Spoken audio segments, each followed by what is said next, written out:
bit of relief for not just those sectors which are going through stress and have issues related to even 1 day delay as an NPA, but also to banks which anyways are under tremendous pressure towards rising NPA levels.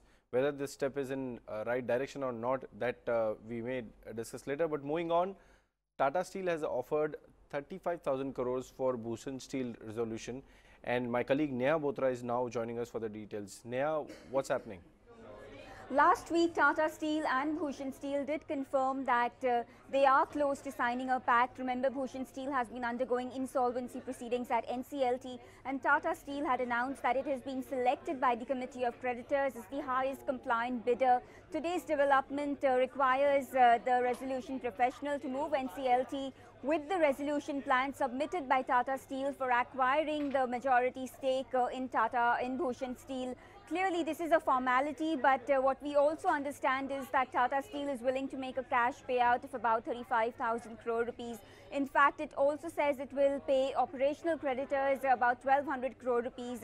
This will be good news for banks, because do remember, banks have been looking at steep haircuts for many other accounts in the power sector, in the textile space, and many other accounts in the steel space have been mired in lawsuits and litigations. So clearly, Bhushan Steel is now formally the first account mentioned in RBI's first list, which is going to be resolved, not just for banks to recover loans, but resolution in the true sense, because Tata Steel's resolution turnaround plan for Bhushan Steel has been submitted to NCLT by the resolution professional today, and the nod from NCLT and CCI will be crucial for this to go ahead.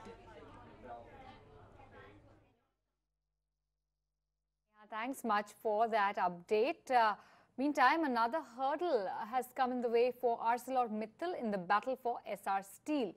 Minority shareholders of Uttam Galva are up in the arms over exchange's nod to declassify the firm as promoters.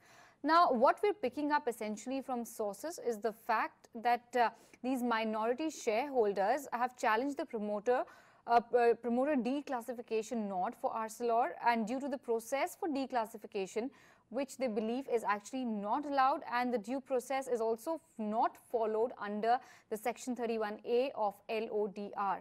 Now, what they're making is that they've approached SEBI and Uttam Galva party to the case, and essentially the sources are also telling us that SAT at this point of time has refused the stay on promoter declassification nod and will now hear the case next on the 23rd of April.